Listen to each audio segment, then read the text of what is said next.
Mira, es muy importante tener presente que cuando hablamos de la palabra de Dios, lo primero que tenemos que tener presente es que la palabra de Dios es Jesús mismo.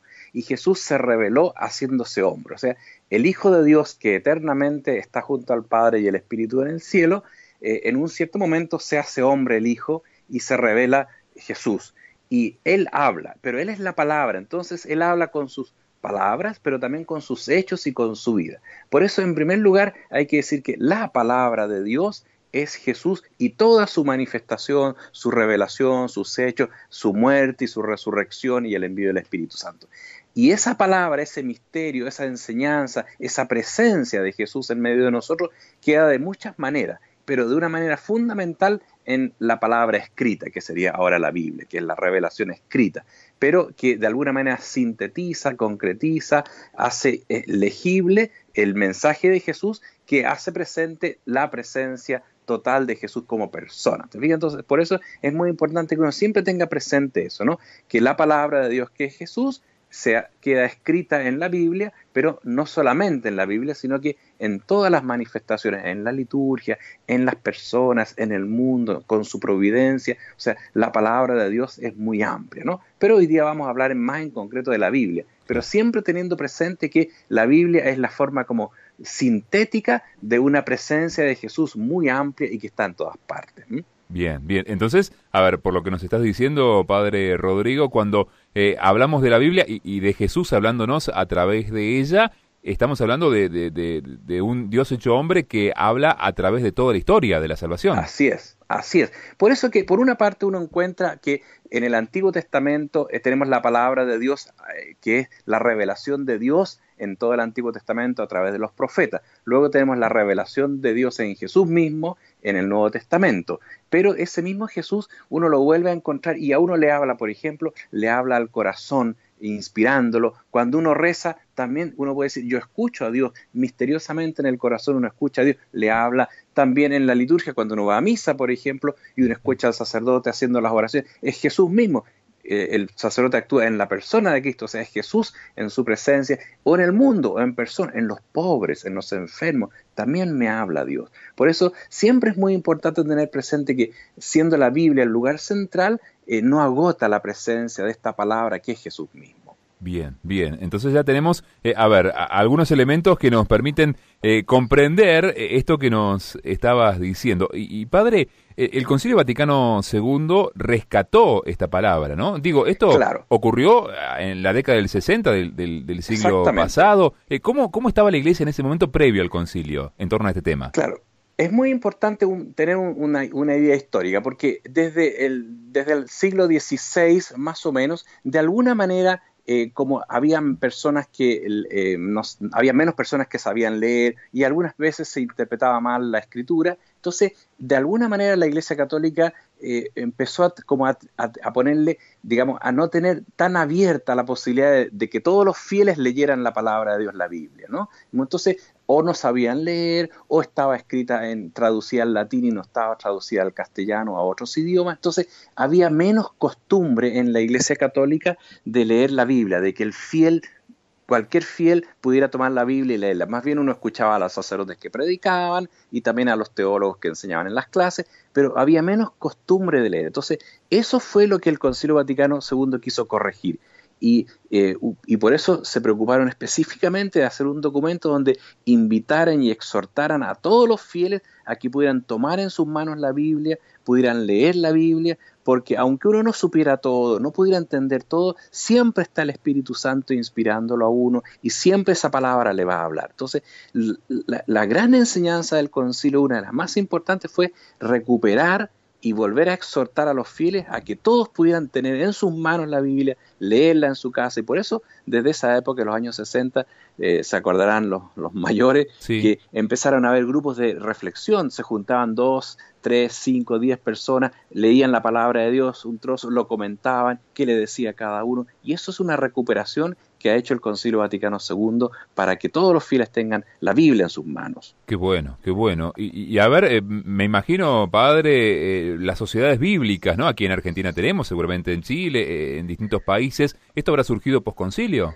Claro, justamente porque también hubo una segunda cosa en el concilio, que tenemos que reconocer que nuestros hermanos evangélicos, protestantes, pentecostales, metodistas, sí tenían mucho más costumbre que nosotros de tener la palabra de Dios en sus manos. Entonces también en ese sentido, esto de recuperar la Biblia fue también una ocasión de caminar conjunto, de buscar un poco más el ecumenismo, que lo vamos a hablar en otra ocasión, pero Sí. de sentirnos más hermanos con los otros cristianos, de poder leer a veces juntos la Biblia, porque al fin y al cabo, habiendo cosas que nos dividen todavía, tenemos cosas que nos unen, y una de ellas es la palabra de Dios. Entonces, de ahí en adelante también en la Iglesia Católica de los años 60 se pidió que se tradujera la Biblia a los idiomas de cada país, pero en un lenguaje más entendible, ¿no? Entonces de ahí surgió también la Biblia Dios llega al hombre, la Biblia del pueblo y otros nombres que eran el nombre que se ponía a la traducción, pero en el fondo se pedía que la Biblia pudiera ser traducida a un idioma que se entendiera bien, de modo que una persona pudiera leer y entender al menos los pasajes más fáciles y más sencillos de la Biblia. A veces hay pasajes más históricos que uno no entiende todo, pero había que dar la posibilidad de que todos puedan leer esa palabra de Dios. Qué bueno, qué bueno. Se fomentó mucho eso. Sí. Y por eso que también eso va unido a que se tradujo la misa al castellano. Entonces ya se reza la misa en castellano, se lee la lectura en castellano. Entonces las personas pueden leer mucho más. Los sacramentos siempre se comienzan con unos trozos de la Biblia, de modo que se fue buscando de que los fieles pudieran realmente escuchar muy a menudo la palabra de Dios. Padre, entonces esta recuperación, poner la palabra de Dios en el centro, post-concilio, o como fruto del concilio, también vino de la mano del cambio litúrgico, que fue muy grande, ¿no? Exactamente, las dos cosas estaban juntas. En realidad hay que reconocer que el primer documento de la Biblia fue la liturgia, y fue el primer documento que se hizo, y casi el último el de la Biblia, pero ambos se fueron todo el tiempo durante el concilio trabajando juntos, y ambas cosas se unían, porque en el fondo decía, el concilio decía, mire, la liturgia y la celebración de los sacramentos tienen que ser precedidos siempre por una lectura de la palabra. Y la lectura de la palabra tiene que producir que el fiel que lea la palabra llegue a los sacramentos. Entonces, ambas cosas están juntas.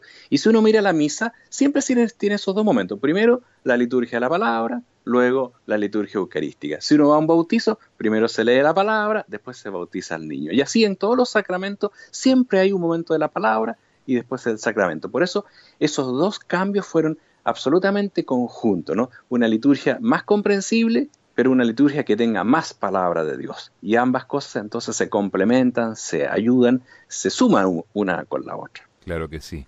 Padre Rodrigo, te vamos a invitar, Sí. y a todos los oyentes, si te parece, hacer una primera pausa musical. La verdad que el tema está interesantísimo, ¿eh? Seguramente vamos a tener también la participación de nuestros oyentes. Compartimos un poco de música, padre, y seguimos. Muy bien, muy bien.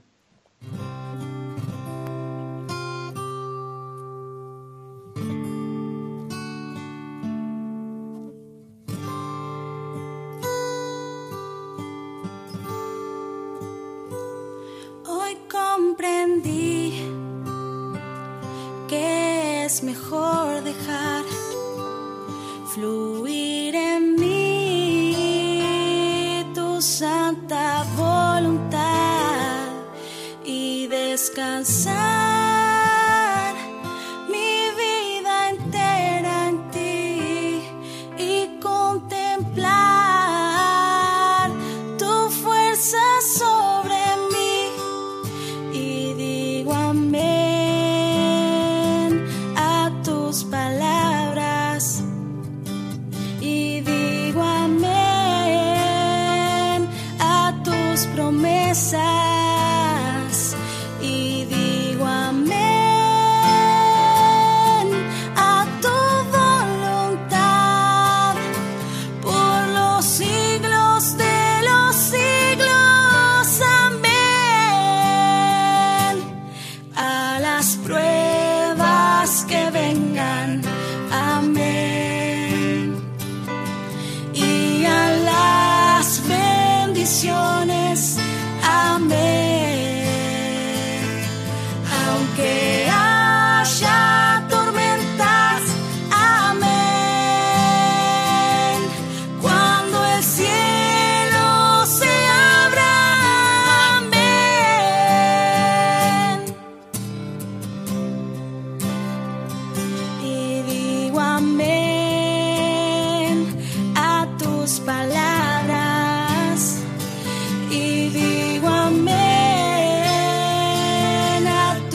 Escuchábamos a Rocío Moreno, A tus palabras, compartiendo la música en Radio María Argentina. Recordamos la pregunta que tenemos en esta noche, ¿no? En torno al tema que estamos viendo en este programa, Enseñanzas del Concilio Vaticano II. Te preguntamos, ¿de qué forma se hace presente la palabra de Dios en tu vida, en lo de todos los días, en lo cotidiano? Podés respondernos, ya sabés, nos encontrás en Facebook, en Twitter, en la aplicación. Podés enviarnos también un mensaje de texto al 351-200-0040, sino a través de WhatsApp al 3518-171-593, o si no, llamarnos al 0351-4200-700. Un primer mensaje que llega desde la ciudad de Santa Fe, una persona que nos pregunta, nos consulta si Radio María Argentina va a estar transmitiendo las celebraciones del Triduo Pascual, jueves, viernes santo, sábado santo. Por supuesto que sí, ya cuando nos vayamos acercando a la Semana Santa, ese momento tan importante que tenemos en el año, litúrgicamente hablando, vamos a estar compartiendo los horarios específicos. Pero quédate tranquila, quédate tranquilo, que vamos a estar compartiendo cada una de estas celebraciones. Padre Rodrigo, bueno, continuamos dialogando contigo sobre este tema que está planteado muy bien, ¿no? La Biblia como palabra de Dios en la iglesia. Y una duda, una pregunta que nos surge por aquí, es cómo, bueno, una persona que de pronto quiere acercarse a la palabra, ¿cómo puede hacer? ¿Cómo puede encontrarse con la palabra? Bueno, yo creo que lo primero que todo, aunque parezca muy obvio, es que cada persona tiene que tener su propia Biblia.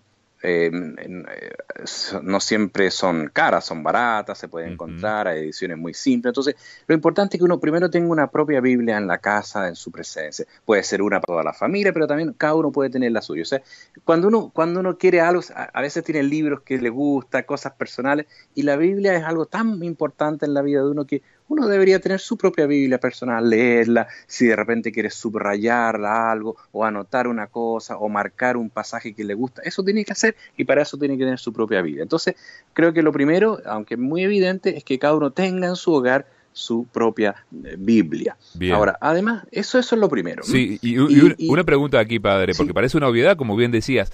Cada uno puede tener la suya. Digo, en una casa a lo mejor hay varias personas. La recomendación sería que cada persona tenga su propia Biblia, cada una. Claro que sí. Bueno, puede por supuesto haber una para la familia, pero son esas cosas personales que uno tiene que tener, ¿no? Y que uno puede leer, subrayar, que uno puede marcar, que es como su propio libro, ¿no? Claro que lo puede compartir, dos esposos pueden compartir la misma Biblia, por supuesto, pero en principio es como una cosa que uno puede tomar en cualquier momento, que nunca va a estar ocupado, o sea que siempre puede uno tomarla, leerla y aprovechar en cualquier momento, incluso a veces llevarla en un viaje, o si va en el trabajo y tiene mucho espacio en el autobús, puede ir leyendo también, o sea, que sea una lectura permanente, que sea un libro que lo acompañe, que sea como un compañero de viaje siempre, ¿no? Bien, eso queda claro entonces. Y a partir de allí entonces, padre. Entonces, digamos, la Sagrada Biblia, hay que saber que se distingue, se divide en el Antiguo Testamento y el Nuevo Testamento. Es decir, sí, el Antiguo Testamento es lo escrito antes de la venida de Jesús, todos los profetas, que fue escrita a lo largo de 500 años, se fue escribiendo de a poco, ¿no? Y el Nuevo Testamento es lo que se escribió después de la venida de Jesús, lo escribieron los apóstoles, los evangelios, las cartas de San Pablo, los Hechos y algunos otros libros, y se escribió desde que murió Cristo hasta el año 80, 100, se terminó de escribir. Entonces, evidentemente para uno que está empezando, que tiene a veces menos estudio, tiene que partir con el Nuevo Testamento, que es lo más cercano y lo más directo. Entonces, siempre yo aconsejo que lo primero que uno haga sea leer los evangelios, que es la historia de Jesús. Bien. Es lo primero. Entonces, uno debería, y después seguir con el resto del Nuevo Testamento, y después con el Antiguo, así de a poco. Entonces, una forma es que uno vaya leyendo de a poco toda la Biblia. Sí. Entonces, eso se hace partiendo por el Evangelio. Comienza el Evangelio de Marcos, después de Mateo, de Lucas y de Juan. Y uno va leyendo un poco cada día. Y lo va leyendo, lo medita, lo lee, y va como avanzando en un pequeño libro. Y siempre que uno lee algo, le va a quedar resonando algo en el corazón, algo le va a llamar la atención, entonces uno se puede detener, pensar, y sigue leyendo. O sea, uno se detiene, esta frase me gustó, y la memorizo un poco, me gusta, la repito, y después sigo avanzando. O sea, en el fondo una lectura pausada de los textos del Nuevo Testamento completo, y después uno sigue con el Antiguo. Esa es como una primera forma, que es como de siempre ir leyendo paulatinamente toda la Biblia, ¿no? Y una segunda manera importante es que como uno tiene ya su propia Biblia, va a ir marcando ciertos textos que le llaman la atención. Entonces, en un cierto momento uno vuelve sobre un salmo, vuelve sobre un texto de Jesús, por ejemplo, si estamos en Cuaresma, el texto del Hijo Pródigo lo vuelve a leer y para arrepentirse de sus propias faltas o para confiar en la misericordia de Dios. Entonces uno va como de vez en cuando vuelve y se detiene en un texto y lo vuelve a leer y se da cuenta que ahí Dios le habla más y es como que medita más un texto más particular. Te fijas, son dos formas, ¿no? Una lectura más de corrida y volver siempre a textos que a uno le tocan el corazón. Muy bien, muy bien. La verdad que son indicaciones bien claras, ¿eh? Tener la propia Biblia, distinguir que existe el Nuevo Testamento, el Antiguo Testamento, cómo comenzar a leerla, a reflexionarla. Y bueno, padre, a ver, este trabajo, esta tarea, esta linda iniciativa, ¿se puede hacer solo? ¿Se realiza en comunidad? ¿Es bueno que haya otros? Claro, yo creo que las dos cosas son importantes. Siempre la Iglesia ha propuesto los dos caminos. Diríamos, en el fondo, tres caminos, ¿no? El primero es que uno tenga su propia Biblia y uno vaya haciendo su propio camino de lectura, ¿no? Y lo vaya uno meditando lo que uno va queriendo. Eso es lo primero, sí, que es lo personal. Pero también, en la medida en que uno participe en una comunidad en la iglesia o tenga un grupo de amigos, también es un segundo camino el que leamos en conjunto la Biblia. Porque Dios nos habla a todos. Y si uno puede hacer este siguiente ejercicio, ¿no? Casi un ejemplo, ¿no? Si hubiéramos 5, por ejemplo, sentados juntos y todos leemos un trozo del Evangelio, el mismo, y después cada uno comenta qué le dijo Dios a cada uno, le aseguro que todos van a decir algo distinto. Porque el mismo texto le dice a cada persona cosas distintas. Así es Dios, que le habla a todos. Entonces, también es muy importante, además de la lectura personal, que uno tenga una lectura en común con otros, bien, en la medida de lo posible. Hay veces incluso que las familias lo hacen. Por ejemplo, hay familias que el domingo antes de ir a la misa, leen juntos las lecturas que se van a escuchar en la misa, se preparan, ¿te fijas? La leen todos los papás con los niños y después van a la misa. Entonces, siempre es posible, o en familia, o en un grupo, o con amigos, leer juntos un trozo, comentarlo, y cada uno se va a enriquecer mutuamente. Nos enriquecemos con la reflexión de los... Me alegro como Dios le habló al otro y también eso me dice algo a mí. Y lo que yo diga también va a enriquecer a otro, ¿no? Cada uno tiene una palabra de Dios para uno, pero esa palabra también puede ayudar a los otros. Y la tercera manera es la que la tenemos clásicamente siempre, que es en la liturgia. O sea, siempre que uno va a misa o a algún sacramento, pero particularmente si va todos los domingos a misa, incluso va en la semana, siempre la primera parte de la misa es una lectura, se escucha una primera lectura, el salmo, a veces el domingo la segunda y el evangelio. Entonces, también estar atentos a la lectura de la misa. A veces se lee rápidamente y después se sigue, ¿no? Pero uno nunca debe desatender ese momento. Es muy importante estar atento, porque en la misa Dios habla de una manera especial y esa lectura pública de la palabra de Dios en la Eucaristía tiene siempre una fuerza especial. Un texto que, lo interesante es que en todas las misas de todo el mundo se lee el mismo texto cada día. Cada domingo, en todas partes del mundo, el mismo texto bíblico. Entonces, todos los cristianos del mundo entero, en San Pedro, en Argentina, en Chile, en Roma, en todas partes escuchan el domingo el mismo evangelio y Dios le habla a cada persona. Entonces, ese día es muy importante que uno esté muy atento a escuchar qué palabra, qué me va a decir Dios en ese día. Padre, bueno, te comparto, aquí ha llegado un mensaje, lo envía Rosa desde Buenos Aires, desde la capital federal de Argentina, y ella hace mención, un ejemplo de lo que sería la segunda modalidad, ¿no? La modalidad comunitaria. Dice, en mi caso, dice, la palabra se hace presente, o se hizo presente desde los talleres de oración y vida del padre Ignacio Larrañá, un sacerdote ya fallecido, ¿no? Con estos talleres, dice, aprendí a leer la Biblia todos los días. Una linda iniciativa, algo que se ha hecho un buen hábito en nuestra amiga Rosa desde Buenos Aires. Sí, eso es muy importante que uno pueda compartir las experiencias, porque cuando uno ha tenido una experiencia bonita y cuando una experiencia le ha cambiado la vida, es muy importante que uno la testimonie. Entonces, también uno debe dar testimonio de cómo la palabra de Dios le ha transformado la vida, ¿no? Y hay un texto bíblico que me recuerda que, digamos, de Isaías, que dice, así como el agua cuando llueve cae a tierra y siempre da algún fruto, o sea, nunca una gota de agua no da un fruto, aunque sea una hierba, sale por esa agua que cae a la tierra. Dice, así es la palabra de Dios cuando uno la escucha. nunca deja de dar fruto. O sea, siempre va a dar un fruto. Si uno escucha una palabra de Dios, siempre le va a decir algo, siempre le va a tocar algo, siempre va a hacer un fruto en la vida de uno. Por eso uno tiene que tener mucha fe en esta palabra de Dios. Qué bueno. Padre, escuchemos porque tenemos también otros mensajes. En este caso nos han llamado. Escuchemos. Buenas noches, señor Néstor. Sí. Le estamos hablando de San Fernando del Valle de Catamarca. Mire, para mí la forma en que se presenta más instantáneamente Dios es un nacimiento de un bebé, es en el trabajador que se levanta a las 4 o 5 de la mañana, cuando cobra su sueldo y puede comprarse lo que él quiere o ella quiere, cuando se da uno los pequeños gustos, pero también ayudas y sos solidario con el que menos tiene. O sea, yo lo veo a Dios, por ejemplo, cuando cocino, cuando limpio, cuando estudio, cuando me compro algo y a veces no me hace falta y lo regalo, porque siempre pienso que quizás la generosidad es muy importante en este mundo porque nada nos llevamos realmente y está bueno ser generoso, ser solidario y sería, el mundo cambiaría muchísimo si hubiese muchísima más solidaridad, ¿no?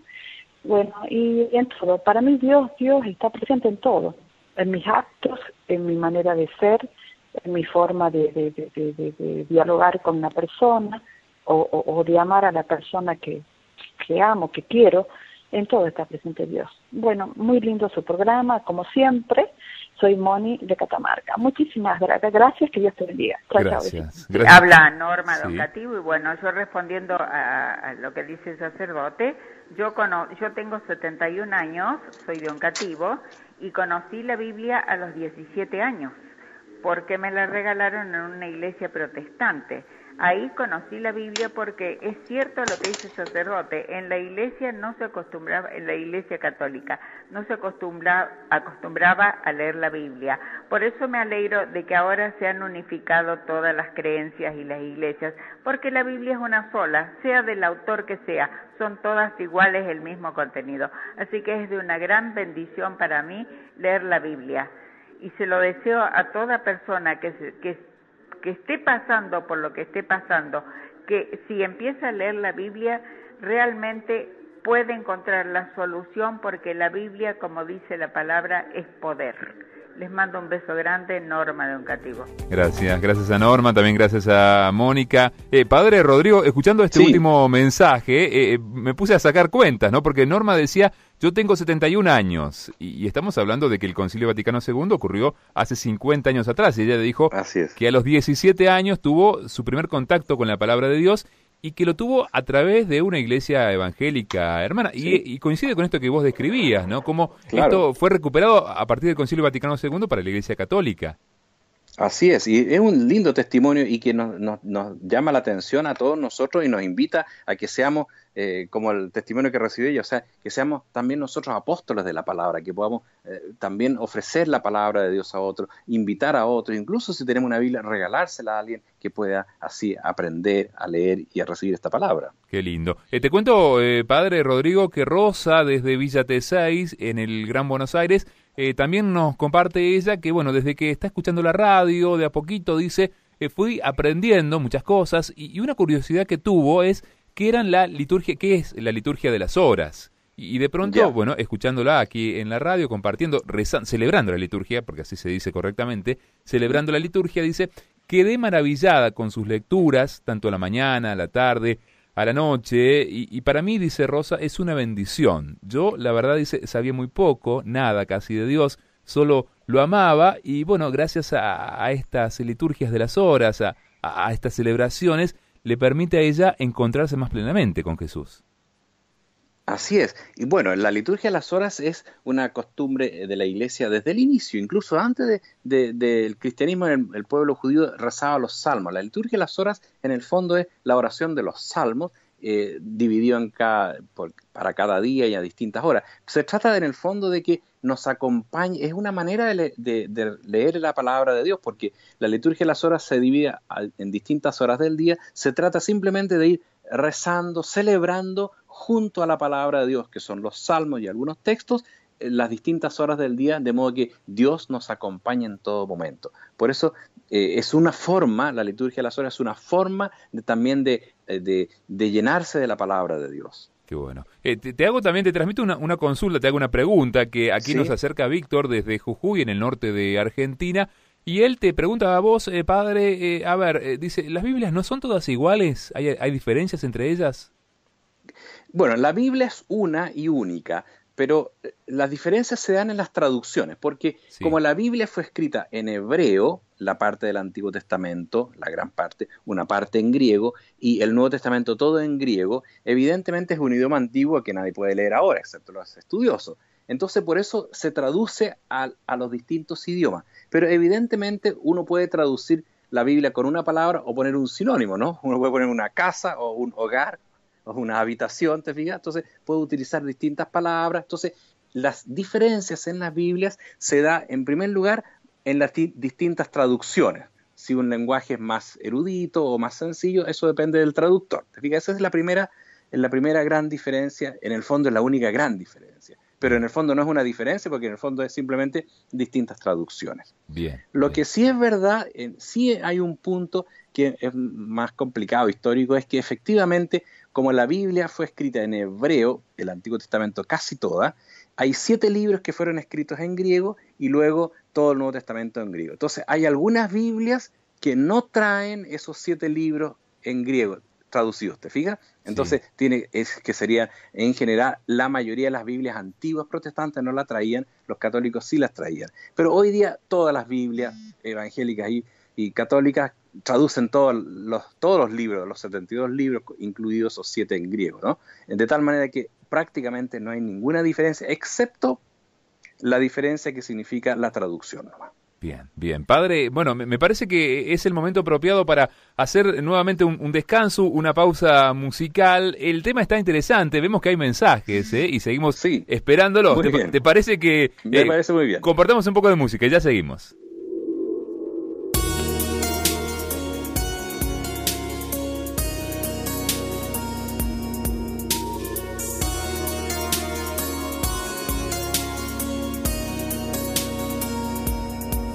Escúchame lo que voy a decirte, solo serán minutos y tienes que irte.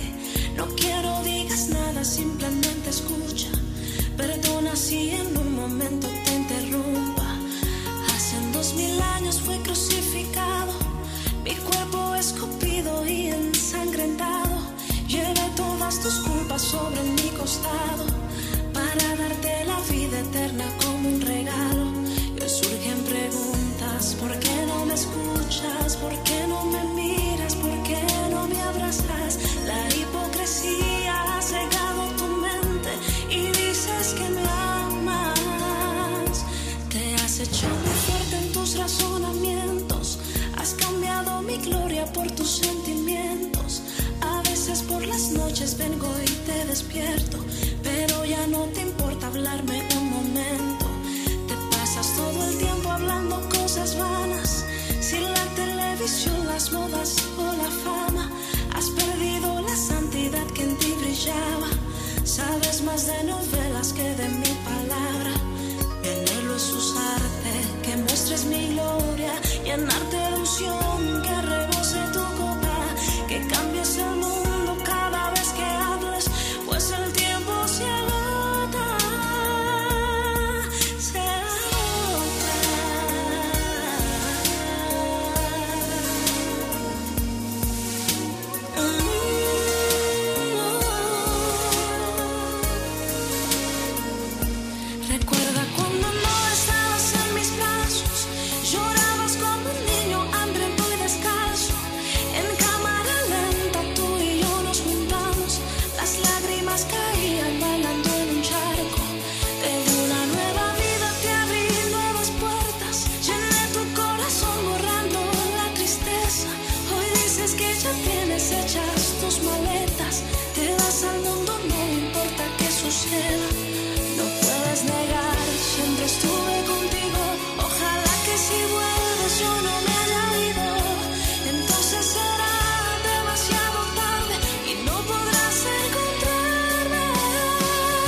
Bella voz la de Lily Goodman cantando Iglesia en la noche de Radio María, y te recordamos que en este programa Enseñanzas del Concilio Vaticano II, esta noche estamos dialogando con el padre Rodrigo Polanco, sacerdote y teólogo chileno, y la pregunta que ya ha estado planteada y la seguimos planteando, ¿no?, para que puedas compartirla, es ¿de qué manera, de qué forma se hace presente la palabra de Dios en lo cotidiano, en tu vida cotidiana? Podés respondernos llamándonos al 0351-4200-700, también a través de WhatsApp al 3518-171-593, con un mensaje de texto al 3512-000040, o si no, también buscarnos en Facebook, en Twitter, o si tenés abierta la aplicación, la app Radio María Argentina en tu celular, allí también está planteada la pregunta y podés respondernos. Padre Rodrigo, la verdad que, bueno, nos estamos adentrando en el tema de esta noche, de manera muy interesante, y pensaba, bueno, algunas preguntas que se puede hacer cualquier persona, ¿no?, que de pronto toma un primer contacto con la palabra de Dios, con la Biblia. No sé, preguntas básicas como, por ejemplo, ¿cómo se hizo la Biblia? ¿Cuándo fue escrita? ¿Por quiénes? Bueno, distintas preguntas que van surgiendo. Sí, sí, es muy importante eso porque uno lo que conoce ahora es la Biblia completa, digamos, y el texto editado, pero en realidad la Biblia fue escrita a lo largo de muchos años, podríamos decir más de 500, 600 años de a poco. En realidad la palabra Biblia significa biblioteca, porque son muchos libros. Claro. En realidad son más de 70 libros distintos, que cada libro en ese tiempo no era un libro como lo conocemos estampado ahora, sino que era una especie de rollo, ¿no? Un rollo donde se escribía a mano incluso. Entonces, la Biblia es la biblioteca, todos los libros sagrados. Y se fueron escribiendo de a poco. Habría que decir que un primer grupo de libros es lo que se llama la Ley o el Pentateuco, la primera parte de la Biblia, que es como todo lo histórico, que va contando las historias de la creación hasta que terminó la historia de Israel, casi a la llegada de Jesús. Entonces, esos libros históricos fueron escritos durante muchos siglos, desde el siglo tal vez V antes de Cristo hasta casi el 100 antes de Cristo. Fue de a poco, distintos autores fueron como contando la historia de Israel, pero mirándola cómo Dios había actuado en la historia, cómo Dios había conducido al pueblo. Esa es como una primera parte. La otra parte que continúa del Antiguo Testamento son los profetas. Y esos profetas son distintos profetas que actuaron en Israel entre los siglos VI antes de Cristo, VII antes de Cristo, hasta 200 años antes de Cristo. Entonces, cada libro profético es como un resumen, un escrito de lo que ellos decían. Isaías, Jeremías, Ezequiel fueron anotando por escrito lo que ellos decían, las profecías que hacían. Y la última parte del Antiguo Testamento, que se llaman los libros de sabiduría, los salmos, son libros que son como libros de oración en parte, ¿no?, que en el templo de Israel estaban como oraciones escritas y las fueron escribiendo también de a poco distintos autores más sabios, Salomón y otros, ¿no? Entonces hay que decir que todo ese Antiguo Testamento fue como una suma de libros que se fueron agregando de distintos autores inspirados por el Espíritu Santo, y eso fueron juntándose en lo que se llama las Escrituras del Antiguo Testamento. Y luego en el Nuevo Testamento es mucho más rápido, fueron escritos entre los años 40, 80 después de Cristo, que los distintos apóstoles, los evangelistas, los discípulos, escribieron o cartas que mandaban contando un poco lo de Jesús, o los evangelios que narraban y recordaban la historia de Jesús. Y así entonces tú puedes ver que fue una suma de libros que fueron inscritos bajo la inspiración de Dios y son los que ahora forman la Biblia. Claro, claro. Padre, bueno, entonces todos estos libros fueron escritos por personas, digamos, fueron escritos por mano humana. ¿Y cómo es esto de decir, bueno, es palabra de Dios? ¿Por qué confiamos y creemos que realmente es palabra de Dios cuando lo escribió, por ejemplo, a Zacarías? El libro lo habrá escrito el profeta Zacarías, suponemos. Exactamente. Él o uno de sus discípulos, pero en el fondo un ser humano. Claro, es muy importante comprender que en realidad Dios siempre utiliza la vida humana para expresarse, ¿no? Tal como Él se encarnó y actuó hecho hombre, así también en la antigüedad y en la iglesia Dios actúa a través de los seres humanos. ¿Cómo lo hace? De una manera misteriosa que nosotros no podemos comprender bien, pero cuando uno escucha un consejo, por ejemplo, alguien le da a uno un consejo y le da un buen mensaje, uno dice, Dios me habló a través de él. es la persona misma que habló, pensó ella misma en sí misma, pero uno siente como que Dios le habló detrás, ¿no?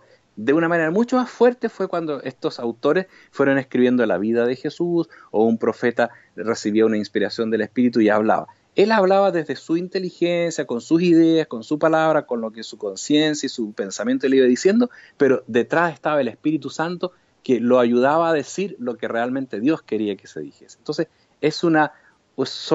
podemos decir que la Biblia es palabra de Dios y palabra de los hombres, pero es los hombres actuando como instrumentos de Dios, pero instrumentos libres e inteligentes. Por eso que cuando uno lee la Biblia, siempre tiene que tener presente cuándo fue escrita, el contexto, la historia, para entender bien lo que quiso decir, pero detrás de eso habla Dios. Bien, bien. Bueno, tenemos algunos mensajes, Padre Rodrigo. Te comparto uno, por ejemplo, que envía Daniel desde San Juan, en la región de Cuyo, de Argentina, más cerquita de Chile, no está tan lejos de ti.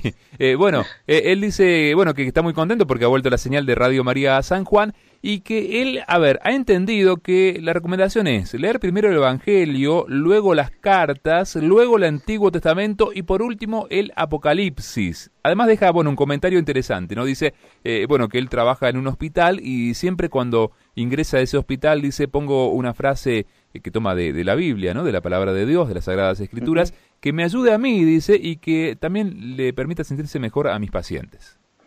Sí, tiene toda la razón en lo que dice. Ese es un orden correcto. Por supuesto que uno puede leer la Biblia en cualquier orden y cualquier texto y en cualquier momento, y siempre le va a ayudar, ¿te diga? Pero si uno quiere un consejo de cuál sería un orden que le ayuda más, es este que él acaba de decir. Precisamente porque va de lo más fácil a lo más difícil, ¿no?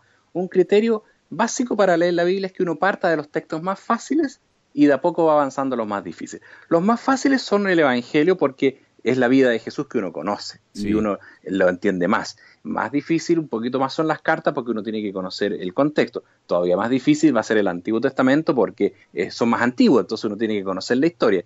Y finalmente, por supuesto, el texto tal vez más difícil es el Apocalipsis, que es el último de todo, porque está escrito en forma simbólica, con muchos símbolos. Entonces uno tiene que aprender qué significan las palabras, los colores, las figuras, los animales que aparecen, todos simbolizan algo. Entonces uno, para entenderlo, tiene que conocer esa simbología. Por eso es como el libro más difícil, ¿te fijas? Claro. Pero igual uno puede siempre... Hay gente, tú sabes que hay gente que dice, yo abro la Biblia en cualquier parte y leo algo y siempre me dice algo. También vale eso, también vale. Sí. Y también es bonito porque la palabra siempre habla. Pero claro, lo normal es que uno parta de lo más fácil a lo más difícil. Claro, claro. La verdad que me quedé pensando, Padre Rodrigo, en esto del Apocalipsis y pensaba en las modalidades que vos has recomendado, ¿no? Digo, puede ser una lectura solitaria, personal, una en comunidad o la liturgia. En el caso del Apocalipsis, ¿es recomendable hacer una lectura personal, solitaria o por allí mejor en comunidad?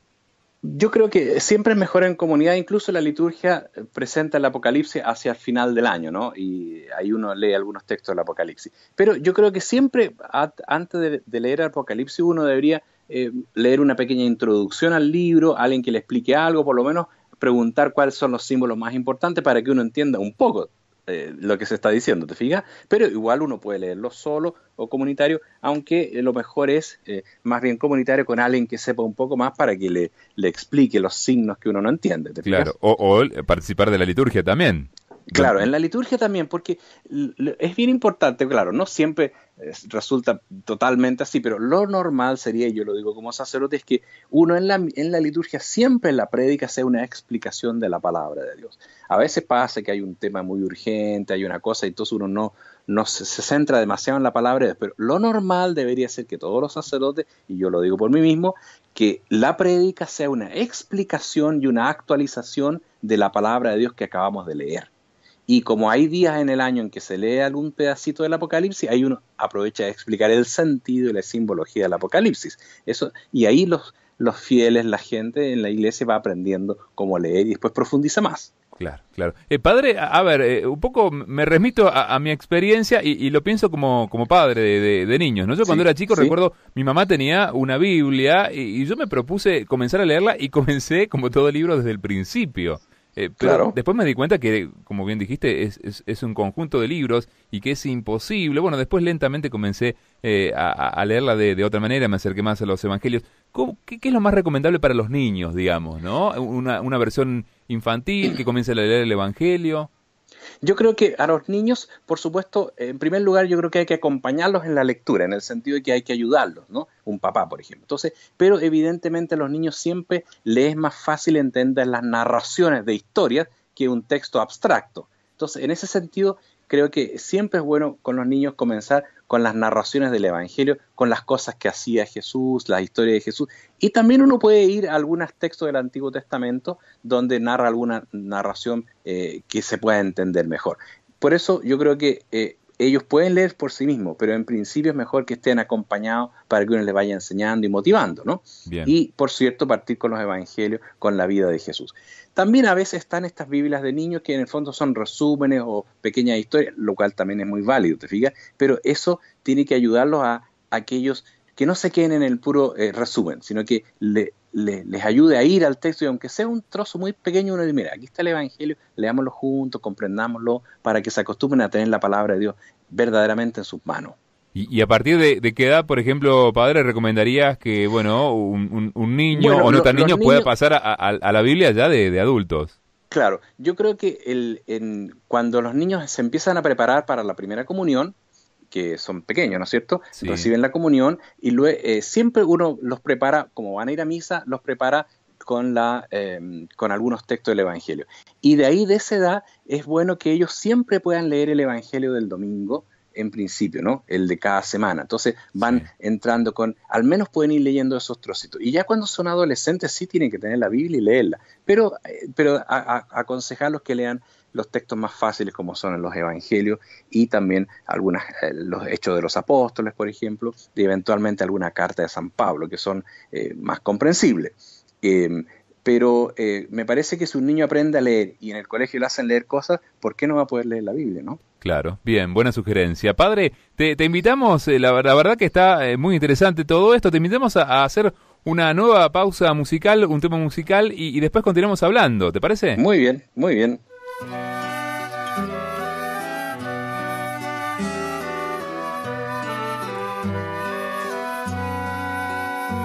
Yo soy la luz del mundo, no hay tinieblas junto a mí. Tendrán la luz de la vida por la palabra que les di. Yo soy el camino firme, yo soy la vida y la verdad. Por mí llegarán al Padre y al Santo Espíritu tendrán. Yo soy el pan de vida y con ustedes me quedé. Me entrego como alimento, soy el misterio de la fe. Yo soy el camino firme, yo soy la vida y la verdad.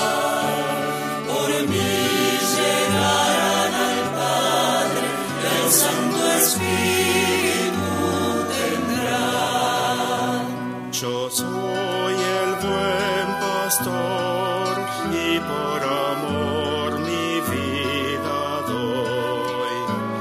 Yo quiero un solo rebaño, soy para todos Salvador.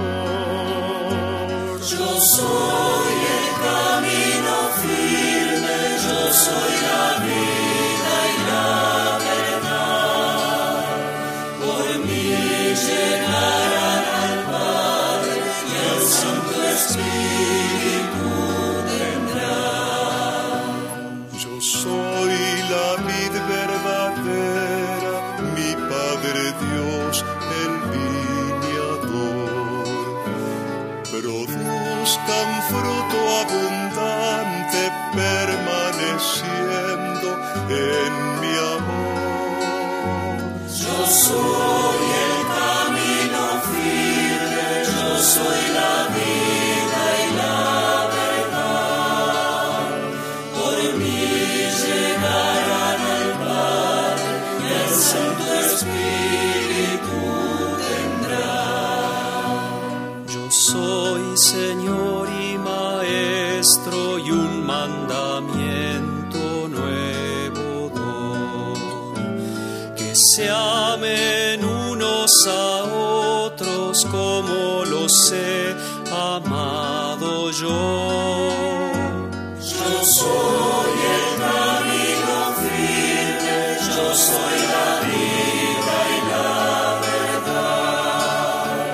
Por mí llegarán al Padre y al Santo Espíritu tendrán.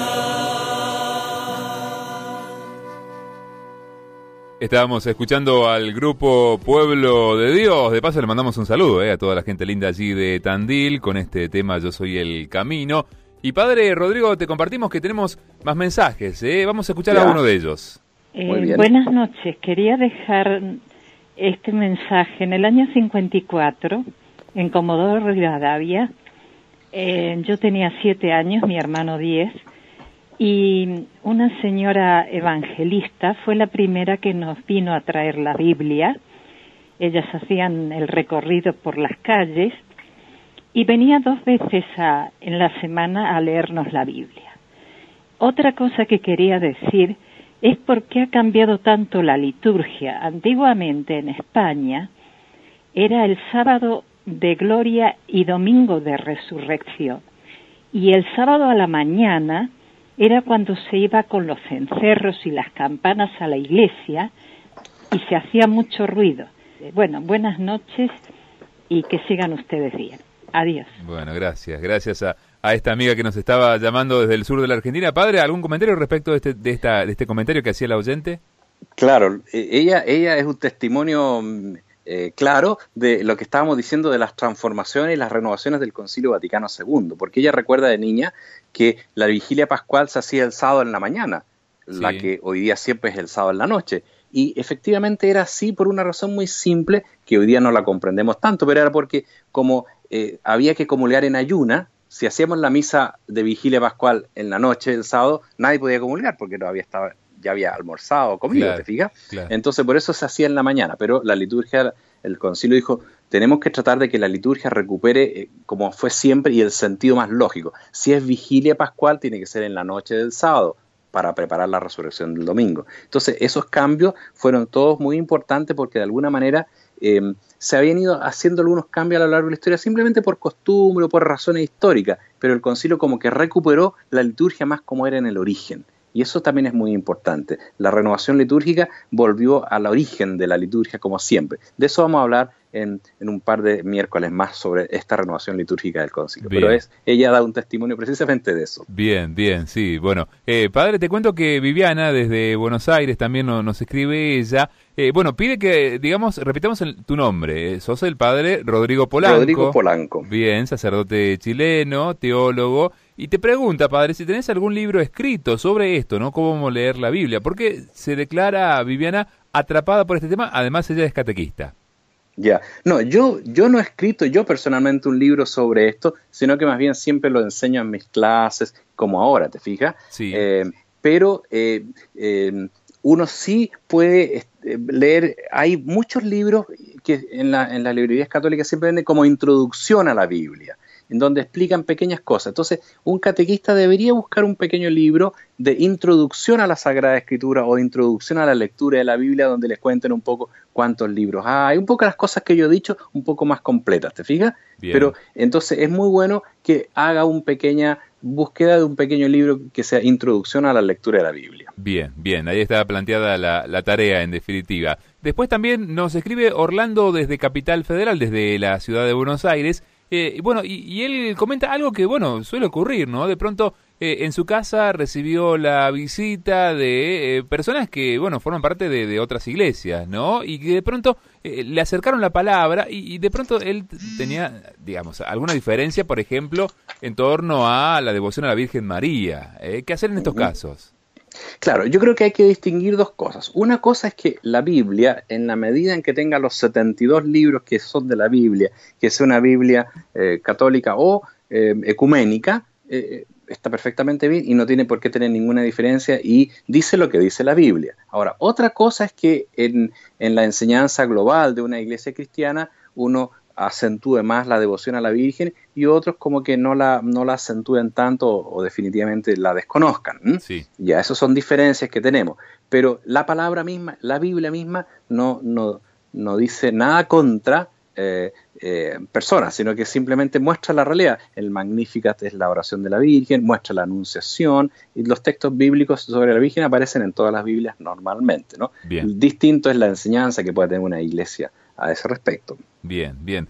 Padre, a ver, avanzando un poquito más respecto de este tema, ¿no? La Biblia como palabra de Dios en la iglesia, algo habitual, nos ocurre a todos, es que de pronto la Biblia tiene muchas expresiones, ¿no? Muchas historias, pero de pronto hemos quedado como prendados, como enamorados de algún pasaje de la Biblia porque tiene que ver con alguna experiencia que hemos hecho, con el encuentro profundo con Dios. Bueno, te habrá pasado a vos, te lo comentarán también los fieles, ¿no? Cuando se acercan a hablarte de esto. Exactamente, mira, la historia de la iglesia está llena de casos de santos que se transformaron por la lectura de la palabra de Dios, por leer un texto u otro o en algún momento. Me recuerdo, por ejemplo, que San Antonio, que fue el primer monje que hubo, que vivía en Egipto en el año 250, 280, o sea, imagínate cuánto tiempo. Él era un joven que andaba pensando, caminando por la calle, cómo acercarse a Dios, qué hacer, qué le pedirá Dios a él.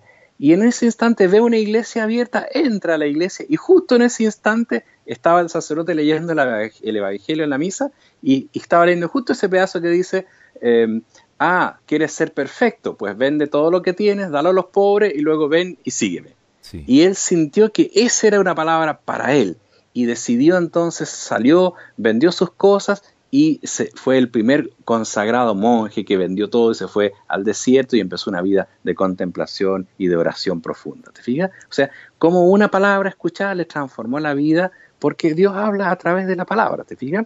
Y el otro caso también que me recuerdo que es muy bonito es de San Francisco de Asís. Porque San Francisco de Asís es como de los santos más famosos y que más atraen al mundo. Sí. Y cuando él comenzó con sus discípulos y empezaron a reconstruir la iglesia de San Damián, y empezaron a vivir juntos, le dijeron, fueron donde el Papa y querían formar una congregación, los futuros franciscanos. Entonces le dijeron, bueno, pero ustedes tienen que tener unas constituciones. Y él dice, bueno, si nuestras constituciones son el Evangelio, lo que dice el Evangelio, eso cumplimos, esas son nuestras constituciones. Y de hecho, ese fue como el principio de ellos, ¿no? Querer vivir al pie de la letra lo que dice el Evangelio. Qué y bueno. has visto el fruto que ha tenido en el mundo entero. Entonces, es muy importante siempre que uno cuando lea la palabra, dice San Ignacio una frase, en recuerdo de nuestro Papa Francisco, ¿no? que es jesuita, que San Ignacio es como el padre de su espiritualidad. San Ignacio dice, no el mucho leer harta o satisface el alma, sino el gustar las cosas interiormente. Bien, bien. O sea, no se trata de leer mucho, largas cosas, sino que lo poco que lea, gustarlo interiormente. O sea, esa es la forma de leer la palabra de Dios. No se trata de que yo me la conozca de memoria, ni que lo lea rápidamente de arriba abajo, sino que yo logre captar interiormente, aunque sea una o dos palabras. A veces una pura palabra me transforma más que muchas otras, ¿te fijas? Si las gusto interiormente, si las leo con el corazón, si miro, si digo, esta palabra es para mí. Cuando uno lee una carta, siempre que la carta viene dirigida a uno, dice, esta me lo está diciendo a mí, o sea, está leyendo como la persona que lo escribió me lo estaba diciendo a mí, estaba pensando en mí. Bueno, cuando uno lee la Biblia, tiene que pensar lo mismo, es una carta para mí. El que la escribió para mí. La escribió para mucha gente, pero también para mí, o sea, Dios la escribió para mí, lo que está diciendo es a mí.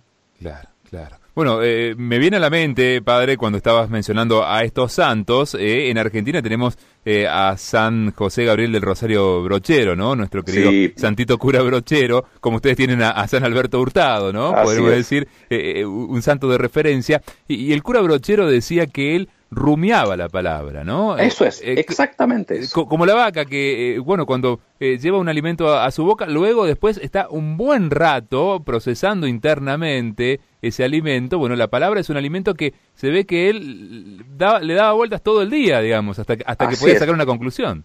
Y eso es exactamente porque el cura Brochero, que también tuve oportunidad de estar en Córdoba ya en una ocasión, él también con todos los campesinos hacía los ejercicios espirituales, que esto es San Ignacio, o sea, hacía lo Claro, mismo, los sí. juntaba y le decía en el fondo, los ejercicios de San Ignacio son, mira, aquí hay un texto de la palabra, léalo y durante 1 hora piensa y medite ese texto, ¿te fijas? No era leer mucho, sino que era un pequeño texto, pero le daba, uno lo rumiaba durante 1 hora, o puede ser media hora o 15 minutos, pero rumiar la palabra de Dios. Eso es lo más importante, porque eso es gustar interiormente, y ahí es donde habla Dios. Porque hay un ejemplo muy bonito que es que de la antigüedad, que no está tanto en la fuerza, sino en la perseverancia.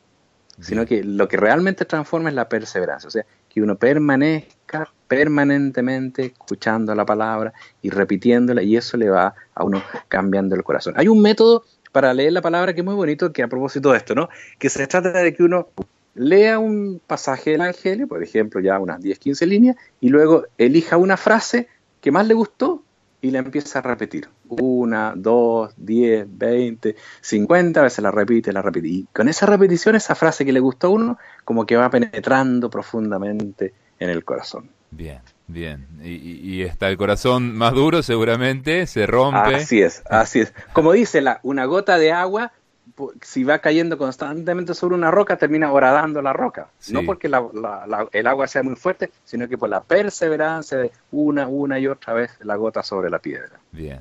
Te comparto otro mensaje, ya casi en el final, Sí. Padre Rodrigo. Bueno, Karina, desde la Ciudad Autónoma de Buenos Aires, nos cuenta que, bueno, el domingo pasado, al ir por primera vez a una parroquia, la parroquia de San Antonio, en el barrio Parque Patricios de Buenos Aires, le pidieron llevar una vela encendida con la Biblia cuando comenzó la liturgia. Y dice, bueno, que ella sintió una gran emoción, y en ese momento le preguntó a Dios qué le estaba pidiendo, y le vino una canción interior, ¿no? Señor, aquí tienes mi lámpara encendida, enséñame a llevar tu luz por toda mi vida, ¿eh? Nos cuenta nuestra amiga Karina desde Capital Federal, desde Buenos Aires. También tiene que ver con esto, ¿no? Cómo la palabra se va haciendo presente. Exactamente. En realidad, dice el texto del Salmo, la palabra es luz para mis pasos. La palabra siempre ilumina nuestra vida. Por eso uno tiene que ver. En las iglesias la palabra de Dios no está escondida, sino que debería estar en el ambón, puesta a la vista. Incluso el cirio pascual, en tiempo pascual, se pone al lado del ambón de la palabra, de modo indicando que ahí en la palabra está Cristo resucitado. Y también una segunda cosa que es importante, si uno se fija bien, cuando el sacerdote lee el Evangelio, siempre al terminar de leerlo, le da un beso al Evangelio, un beso a la palabra de Dios, como diciendo, esta es palabra de Dios. Y por eso la beso, la miro con devoción. Y en realidad, cuando uno tiene una Biblia en su casa o en la iglesia, por supuesto la tiene, que es un libro, pero lo cuida, lo guarda con cuidado, lo pone junto a una imagen, le da un beso al empezar o al terminar, como diciendo, este no es un libro cualquiera, ¿no? Esta es la palabra de Dios, aunque está escrita por hombres, pero es Dios el que habló ahí. Por lo tanto, yo la trato con cariño, me significa algo, es algo que yo quiero, es Dios mismo que está presente en mi vida y me acompaña. Por eso es que es tan importante la actitud con la cual uno llega a leer la palabra de Dios. Padre, a ver, te vamos a poner en aprietos. Hemos estado hablando de la palabra de Dios. ¿Cuál es la palabra que a vos de pronto es más significativa? Bueno, hay muchos textos que bonito, pero tal vez el más significativo entre tantos fue el que yo elegí para cuando me ordené sacerdote, como una especie de lema sacerdotal, que es una palabra de Jesús en el Evangelio de San Juan y que me ha acompañado a la vida. No sé si la cumplió bien, pero trataba que me acompañe. Dice, nadie tiene mayor amor que el que da la vida por sus amigos. Entonces, como que siempre me acompañó esa frase, ¿no?, de Jesús. Nadie tiene mayor amor que el que da la vida por sus amigos. De tal manera que, en el fondo, todo lo que uno hace finalmente se tiene que transformar en amor por los demás, hasta dar la vida por los demás, como hizo Jesús por nosotros. Y esa es la palabra que a mí más me ha tocado siempre, y por eso la puse como mi lema sacerdotal, y le pido siempre a Dios que la pueda cumplir, aunque sea un poquito, ¿no?